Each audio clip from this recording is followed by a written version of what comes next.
How you doing? Good to see you all tonight. So excited to be with you. I just got back from Minnesota. We'd had some wonderful, wonderful meetings in First Falls, Minnesota.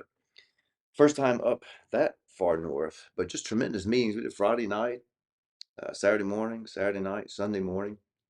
Just had a marvelous time. And I got to meet so many of our partners that are up in the Minnesota area.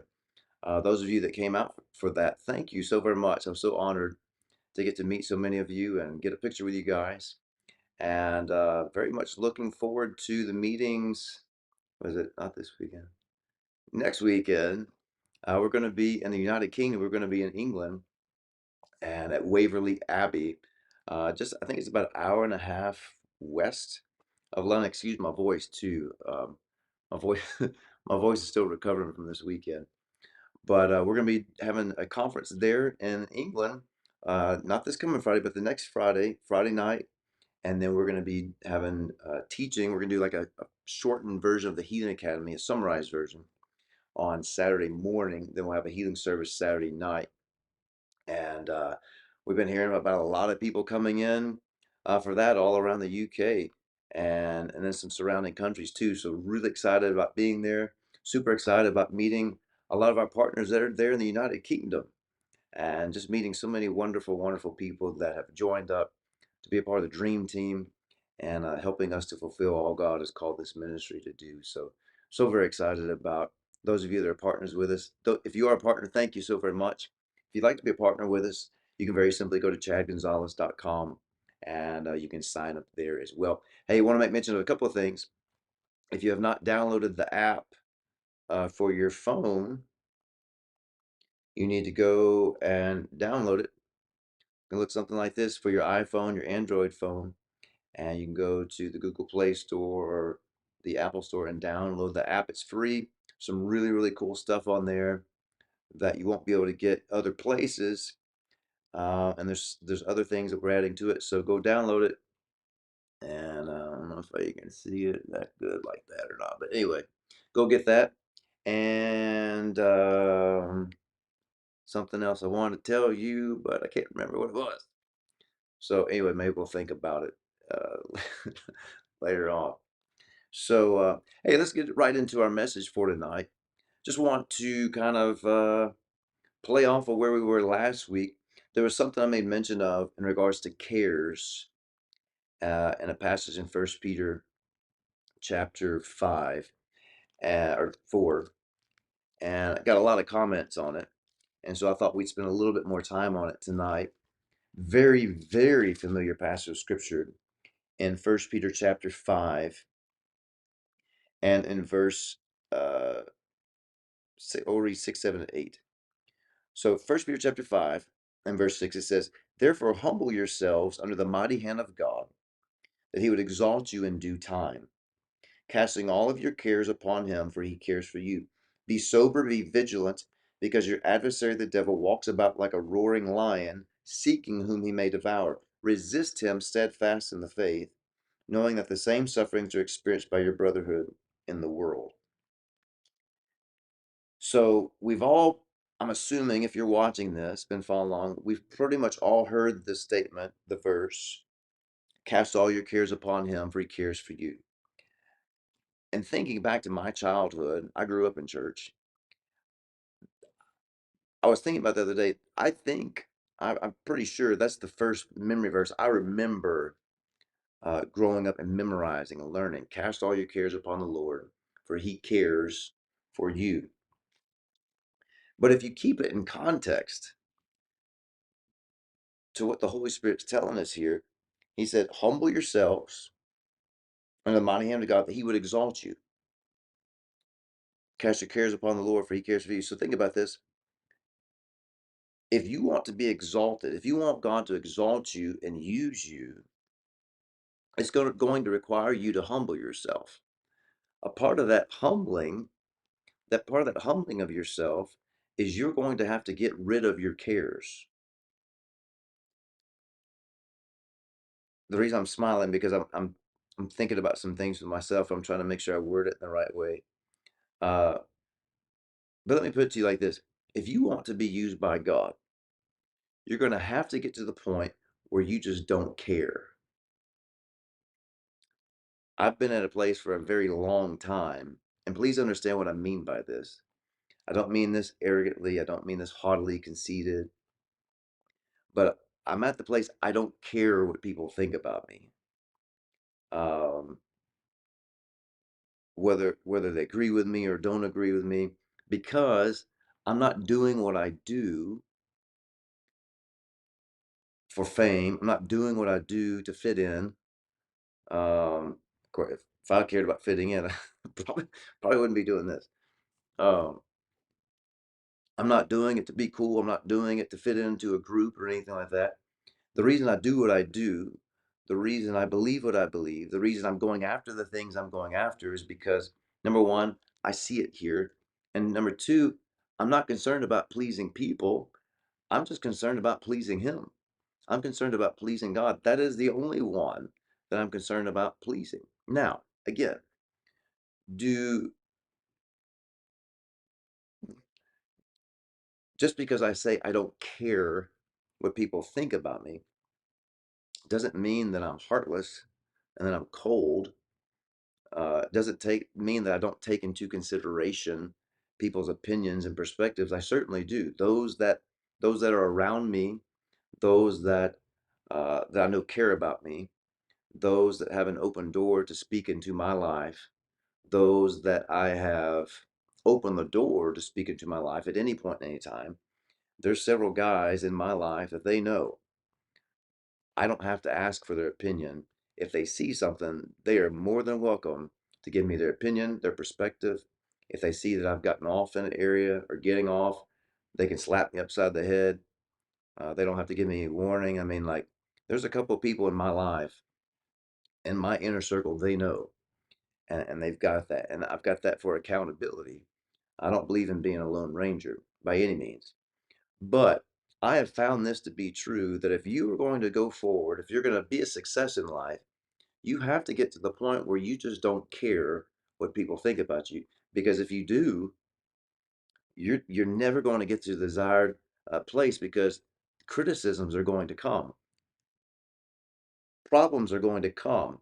The further you go into the things of God, the further you go after the truths and the realities of the kingdom of God, there are going to be things in this world that are going to come against you, trials, tests, tribulations, temptations. Why?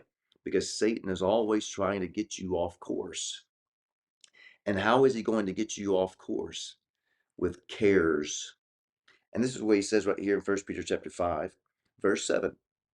Uh, humble yourselves before the Lord, right? Or, I'm sorry, verse 6.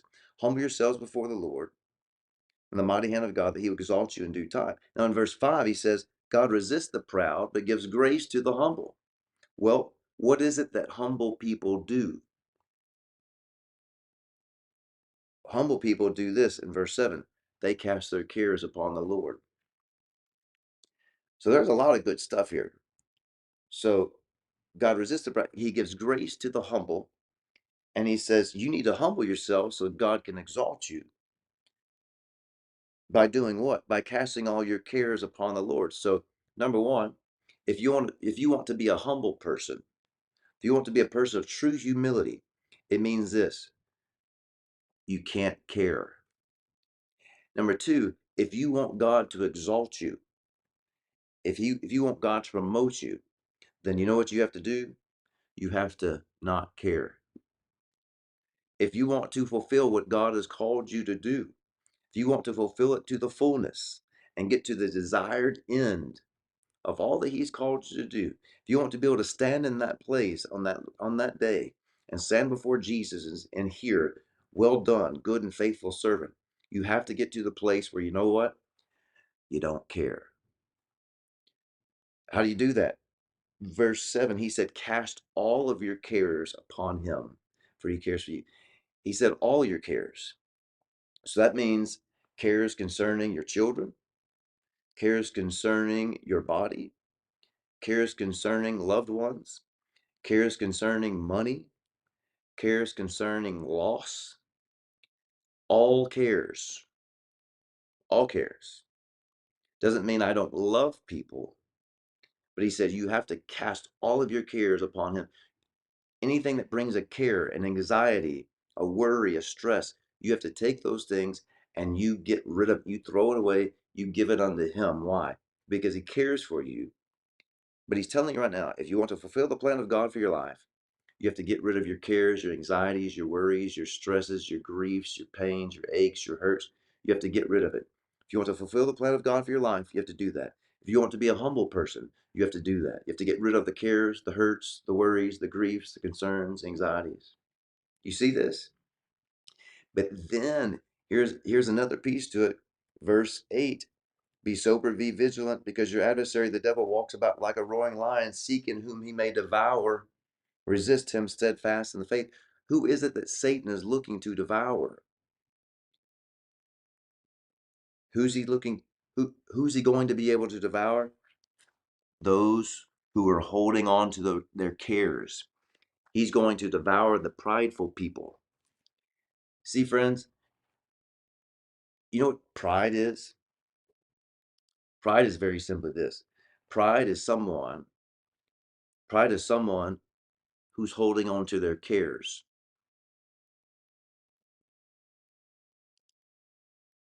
Pride is someone who's holding on to their cares. Why is that?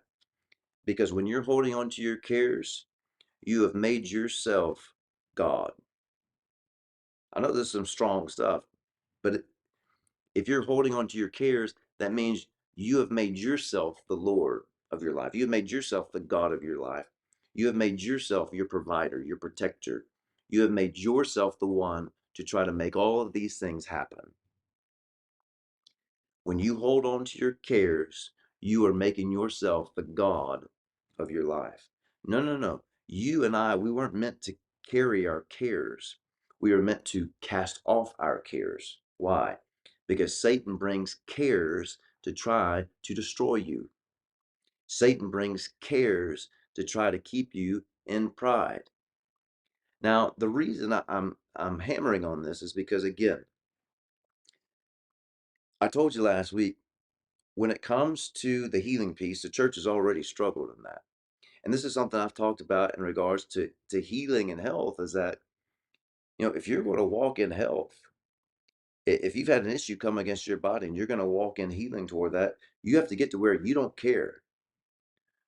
One of the number one things, if not the number one thing that people have to deal with when they have been diagnosed with a chronic problem or, uh, worst case scenario, doctor said, there's nothing we can do, you're going to die. The number one thing that people have to deal with is the fear of death. You have to get to the point where I don't care about dying, that it's not a big deal. You have to get rid of that care so that you can move forward. You can't be in faith and yet still caring. You can't be in faith and yet still be worried, anxious, depressed, full of grief. You can't be in faith like that. Those things essentially is pride because you are trying to be God in your own life. He said, resist him steadfast in the faith. How do I resist the devil? I refuse to care. I refuse to care. So when it comes to health, physical health, you have to get to the point where you don't care about sickness and disease. It doesn't concern you that there's a new plague. It doesn't concern you that there's a new COVID. There's a COVID 25 and 72. And it doesn't concern you that there's a new variant of chicken pox or cow pox or pig pox or, frog pox or whatever other pox they come up with. It doesn't concern you. You don't get anxious about it. You don't stress about it. You don't care what's going on. It doesn't bother me. But at the same time, like I mentioned last week, the church has done a horrible, and I mean a horrible job when it comes to things about the soul and our emotions and emotional healing. We brought out last week where Jesus said in Luke, he said, the Spirit of the Lord has anointed me to do a couple of things, and one of those things is to heal the brokenhearted. It's interesting to me that the church doesn't believe that as a whole. No, Jesus didn't come to counsel you into emotional health. He didn't come to send you through grief recovery so you could heal a broken heart. No, Jesus came to heal a broken heart just like he came to heal a broken body. But the church has done a bad job in that area. Why is that? Because the church has taken the wisdom of the world and brought that over into how to heal a broken heart and how to deal with emotions. We're trying to counsel people and trying to go into their past and get them to talk about this and talk about that. No, in reality, uh, good counseling is just to help you see from the proper perspective. That's what good counseling will do. Help you see from the proper perspective, not try to dig all into your past and bring all this type of stuff up. No, you're not supposed to dig all this stuff up, and then dwell on it, talk about it for weeks upon weeks. What you're supposed to do is you get all that stuff, and you know what you do? You hand it over to God. You give it to him, you wipe your hands of it, and you move on. And you go on through life with a smile on your face, peace in your heart, refusing to care. Why? Because you and I have a responsibility to protect our peace. Satan is looking for people that care because those are the people he can devour. Why? Because carers are prideful people. Yes, I said that. Carers are prideful people. And you're going to find people that come around you that in certain situations, they're trying to get you to care. And I've been dealing with that for a couple months now. And like I brought it up last week, and I'm going to continue to talk about it because this is an area it must be dealt with scripturally because we've got too much of a worldly perspective in this when it comes to grief. And we're going to talk about this more in the near future because it needs to be dealt with. And this is an area I walked through personally, and not only won, beat the mess out of it. I mean, just won like a boss, like just George Jefferson walking man, just like winning this thing. Why? Because I refuse to care. Does it mean that I don't miss Lacey? Absolutely not. I mean, we were married for almost 20 years. That was my best friend. Did life and ministry together. Love her, loved her, love her, her, miss the friendship. But I'm not walking around with a big hole in my heart. I'm not walking around crying all the time. I mean, I can look at the pictures and look at the videos and smile and remember the good times, the great times, the fun times. Jake and I, we can talk about those things and and yet at the same time enjoy life. Why? Because I know she's still alive. I know where she's at. But just because she isn't here doesn't mean that I need to go walking around just wallowing in grief and sorrow. Again, the Apostle Paul said, we don't sorrow like those who have no hope. In other words, we don't do it like the world does. But I have people around me that, um, I'm not being like friends, but I mean, people come up and people have sent messages and stuff like that. People come to meetings and it's like, but don't you care? Like, your Lacey isn't here anymore. Why don't you care? See, people want to, they say that they care about you. They want you to move on and be happy, but at the same time, they want you to stay in a place of grief. It's almost like if you don't have a tear come out of your eye all the time, they think that you're just some cold, heartless person. That after a few months, uh, you should still be in a place where you care.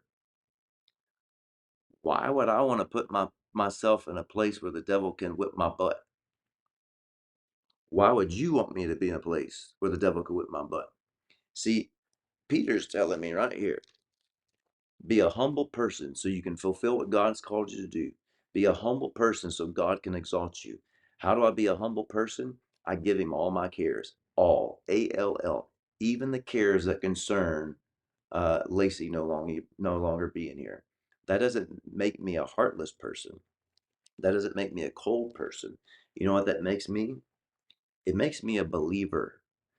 It makes me someone who's decided to humble myself and take him at his word. It makes me someone, a son of God, who decided to give my cares to him, let him heal my broken heart so that I can move on. I can fulfill what he's called me to do so he could continue to promote me, continue to exalt me, because that's what he wants to do. And that's what he wants to do for all of us. But how am I going to allow that to happen? I've got to humble myself, even though it doesn't make sense to the world. I've got to humble myself. I have to give him my cares. And then from that point on, I have to refuse to care. Why? Because Satan is always going around looking for someone he can devour. And who's the people he can devour? The people that are going around holding on to their cares. And I just refuse to do that. I refuse to care. As opposed to that, I'm going to protect my peace. Now, I want to show you this in a couple of other places here too. How are we doing on our time tonight? All right, we need to hurry this one up. But let me show you this in Mark chapter 4. It's really important. We're going to talk about this tonight. We're going to talk about it again next week. I want you to look at Mark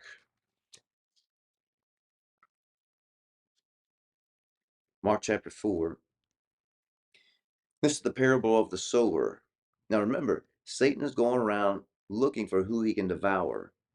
And who are the people he can devour? The person that has cares. Cares are rooted in fear, the anxiety, the concerns, the hurts, the cares. Now look, Jesus is telling about the parable of the sower in Mark chapter 4. And verse 13, he said, "Do you not understand this parable? How then will you understand all parables? The sower sows the word. These are the ones sown by the wayside where the word is sown. When they hear, Satan comes immediately and takes away the word that was sown in their hearts. These likewise are the ones sown on stony ground, who when they hear the word, immediately receive it with gladness. But they have no root in themselves, and so they endure only for a time. Afterward, when tribulation or persecution arises for the word's sake, immediately they stumble." Verse 18, now listen. "Now these are the ones sown among thorns. They are the ones who hear the word." Listen to this, underline this in your Bible. Verse 19, "And the cares of this world, the deceitfulness of riches and desires for other things, they enter in, they choke the word, and it becomes unfruitful." Jesus is telling you the word comes and people receive the word, but because of cares of this world, the cares come and they choke the word and it becomes unfruitful. This is no different than what Peter is telling us in 1 Peter chapter 5. God cannot exalt you. God cannot promote you. You cannot fulfill what God has called you to do. You cannot receive of all that God has for you to receive if you are going around full of cares. Why? Because the cares of this world, they are going to choke the word and you are going to be unfruitful. And I don't know about you, but I think you know me well enough by now. I refuse to be unfruitful. I am going to produce fruit. How am I going to produce fruit? Listen, come on. How are you going to produce fruit? By refusing to care. I refuse to care. Anything that is associated with this world, problems of this world, trials of this world, temptations of this world, hurts of this world, pains of this world, anxieties of this world, I refuse to care. And I don't care if people look at me in certain situations, and even the situation with Lacey, and look at me and like, "Don't you care?" Understand what I'm saying when I respond to this? No, I don't care. I'm not going to allow the cares of this world to weigh me down so that I can't fulfill what God has called me to do. Why? Because ultimately, it is about the kingdom. It's about fulfilling God's plan for our life so that He can fulfill His plan in the earth. I know it sounds a little harsh, but you got to refuse to care. Refuse to care. Why? Cares are going to choke out the word. Cares are going to choke you out.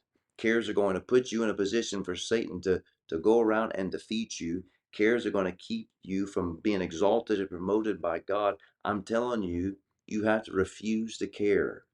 How do you resist the devil? Refuse to care.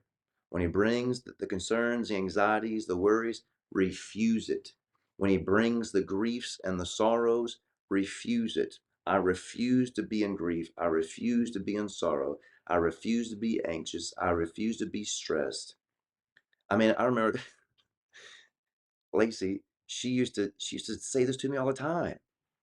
We'd have a we'd have a problem happen, personally, ministry, whatever, whether it be a money problem or whatever, a situation would arise, and she'd get kind of stressed out about it, and I'd just be sitting there, just kind of whatever, and she'd be like, "Don't you care? Like, you're not getting worked up? What's wrong with you?" And it's just always been my attitude for the most part of, hey, it'll work out. God's got this. We're just going to give it to Him. He'll take care of it. Easy peasy.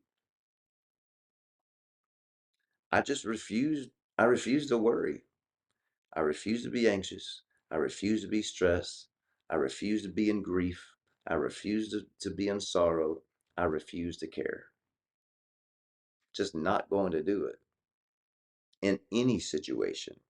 Why? Because He said, cast all of your cares. Cast all of them.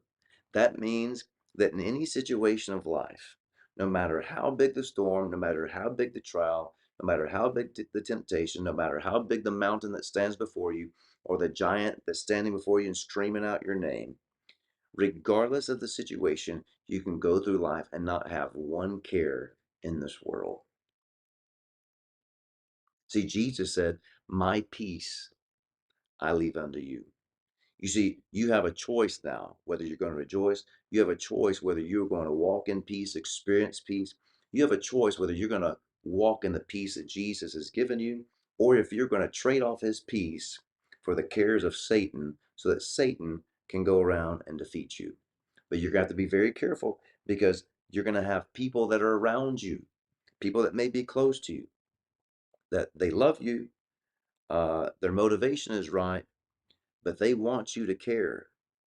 And you need to recognize that care for what it really is, because the devil can still use people, Christians, spirit-filled people. He'll use them. He will use them to try to get you to care. And you need to recognize where it's coming from. It may be someone who's very close to you. It may be someone who loves you.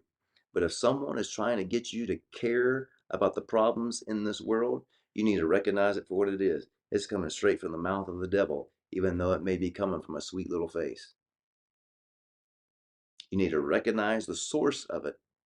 And if it is a care, if it is a worry, if it is an anxiety, a grief, a sorrow, any of these things that are rooted in pride, rooted in fear, you need to recognize it for what it is and refuse it. Why? Because you want to fulfill what God has called you to do. You want to be promoted. You want to be exalted. You want to be humble, and you want to fulfill God's plan for your life, because ultimately, God is depending on you. And there are people out there in this world whom you've never met, but they are depending on you to get where God needs you to be so they can come and experience Him. Praise God. Well, we've got more to talk about in this area, but that's enough for tonight, because we might have been stepping on too many toes, and I'm getting a notification right here. So anyway, God bless you guys. Remember, in Christ, we always win. Those of you that are partners with us, thank you so very much. Again, if you'd like to be a partner with us, very simply go to chadgonzales.com. We'd love for you to be a part of the dream team. God bless you guys. We'll see you next Tuesday for another session of Healing Talks. And remember, refuse to care. Have a great night.